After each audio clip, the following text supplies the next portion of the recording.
Halo, assalamualaikum warahmatullahi wabarakatuh. Selamat siang teman-teman semuanya. Balik lagi di taklim pertemuan keempat ya. Sekarang alhamdulillah di minggu keempat kita belajar bareng-bareng. Untuk materi saat ini itu tentang bahasa Arab dan kosakata di surat pendek. Jadi nanti kita belajar sedikit basic-basic bahasa Arab, yang mana insya Allah akan berguna kalau misalkan kita menghafal hafal Al-Quran ya, surat-surat pendek gitu. Ya udah, sebelum kita mulai jangan lupa baca bismillah dulu dan berdoa. Bismillahirrahmanirrahim. Rabbi sholli shodri wa yassir li amri wahlul 'uqdatam min lisani yafqahu qawli. Amin ya rabbal alamin. Oke, langsung. Kaidah dalam bahasa Arab itu ada al-kalimah, ada 3 ya. Itu ada namanya ismu, al-ismu, mungkin yang dari pondok pernah dengar al-ismu. Terus ada al-fi'lu, ada al-harfu. Jadi kalimah itu diartiin kata, yang mana setiap kata itu ada apanya ya, namanya gitu. Kalau misalkan di bahasa Inggris ini semacam grammarnya gitulah ya. Nah, di al-kalimah itu ada al-ismu. Kita bahas al-ismu dulu, atau isim, biasanya sering dipanggil isim.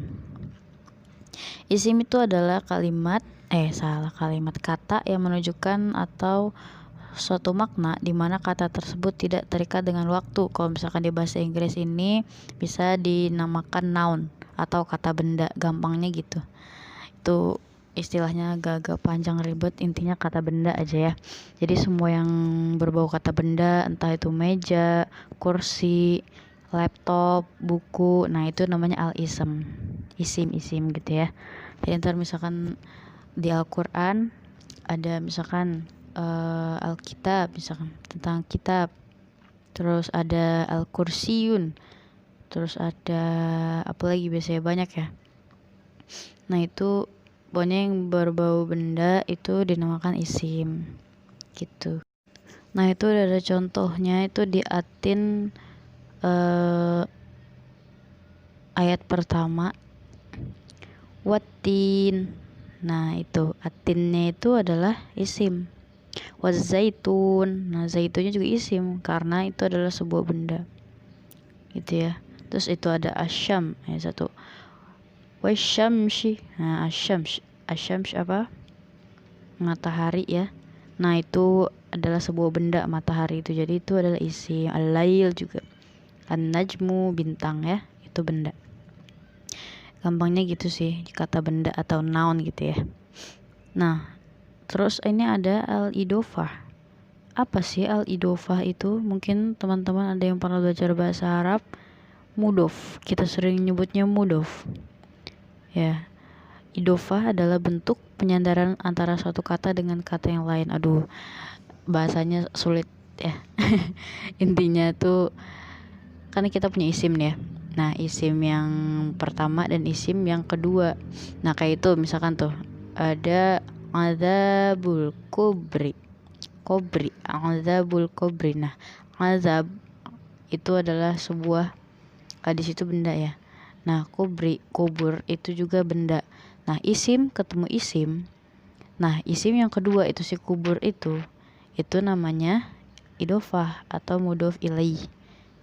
Nah di situ ada ketentuan umumnya bahwa kalau misalkan mudhof ilaih itu atau isim kedua atau kata benda yang kedua itu tidak boleh ditanwin. Terus biasanya berharokat kasroh. Terus mudhof dan mudhof ilaih itu keduanya itu merupakan isim, jadi sama-sama benda gitu, kata benda. Makanya nanti misalkan kayak azabul kubri. Nah itu kalau isim ketemu isim itu bisa dipastikan bahwa belakangnya itu adalah kasroh. Jadi ini bisa bermanfaat juga buat kita kalau mau lagi ujian tulisan tuh ya. Kalau misalkan kita ngerasa wah ini kata benda nih, terus belakangnya kata benda juga, ya itu pastinya ini belakangnya kasroh. Tapi memang gak semuanya, tapi kebanyakan seperti itu gitu ya. Ya kurang lebih seperti itu untuk idofah atau mudof. Nah sekarang ada al-fi'l nih, adalah kata yang menunjukkan suatu makna di mana kata tersebut terikat dengan waktu ya. Jadi gampangnya itu fi'il itu adalah kata kerja ya, verb kalau misalkan di bahasa Inggris. Nah jadinya al-fi'lu itu berbentuk kata kerja, kayak misalkan ikro ya, ikro, terus apalagi tuh contohnya tuh ada tuh di al-alaq, kholaqo, yakhluqu yang menciptakan ya, ukhluk. Nah itu kata kerjanya awalnya tuh dari kholaqo atau menciptakan. Terus ada di al-mutaffifin, syariba yasribu, yashrob. Terus ada qala, mengatakan, yaqulu qul. Nah itu nanti kita kenapa itu ada 3 kayak gitu, mungkin yang udah pernah belajar tahu sih, itu ada namanya fi'il mudhari', fi'il madi, sama fi'il amar. Jadi kalau nanti kita bahas lah ya lebih panjang lagi.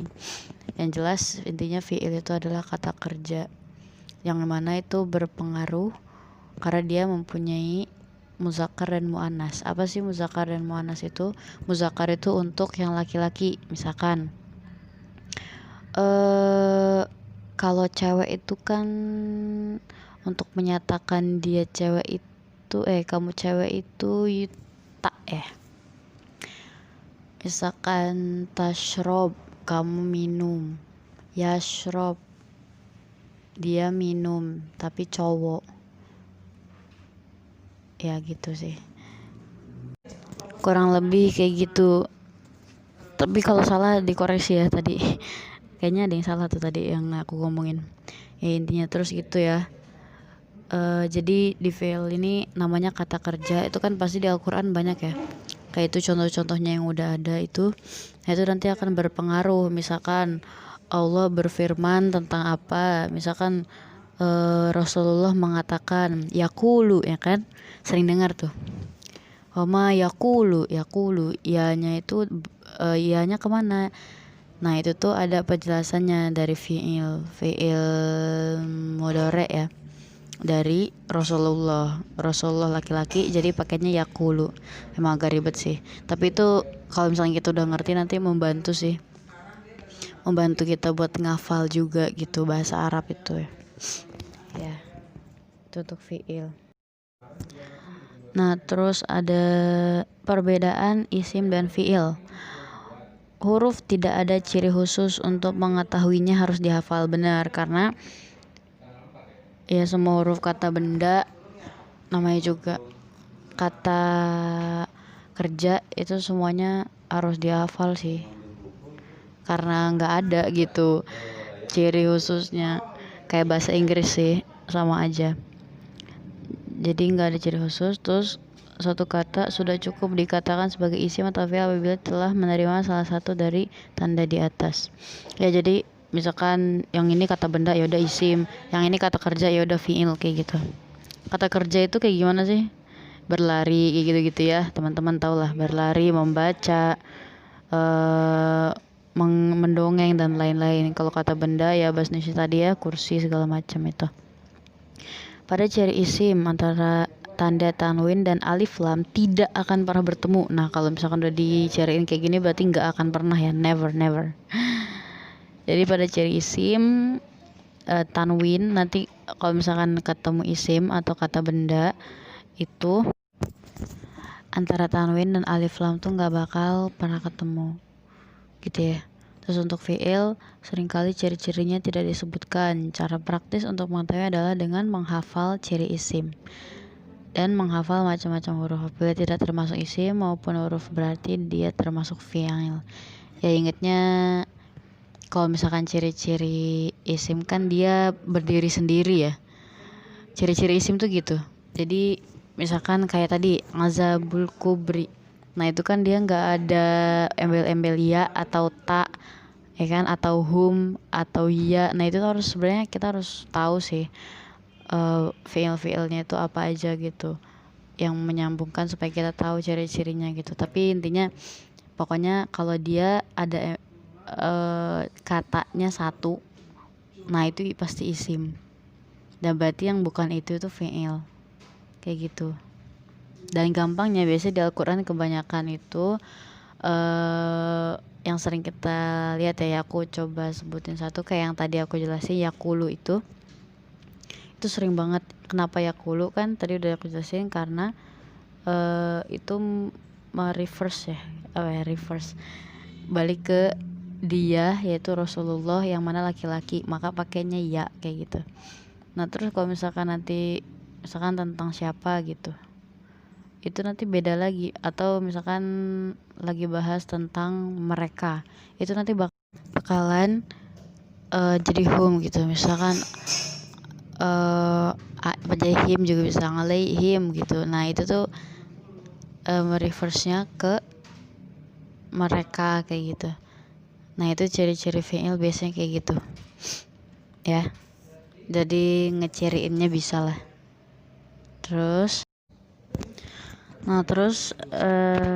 ada huruf atau harfu yang tidak mempunyai makna sempurna kecuali bersambung ya. Ini kalau misalkan ini kata sambung lah ya, kayak wa itu dan ya, dan ke, terus apalagi kecuali gitu tuh ada lam itu belum, waw itu dan, min itu dari, fa itu maka ya. Nah itu tuh namanya harfu, jadi nggak punya arti kecuali disambungkan dengan yang lain ya. Misalkan apa tuh, ada contohnya alamatul ya itu, pokoknya gitu ya. Wow, udah gitu. Nah udah, materinya segitu dulu aja supaya tidak pusing. Materi basic dulu aja ya buat bahasa Arabnya. Nah untuk kosakatanya kita cek and recheck dulu untuk tugas. Nanti tugasnya aku kasih tahu di WA lah ya. Udah gitu aja, makasih. Assalamualaikum warahmatullahi wabarakatuh.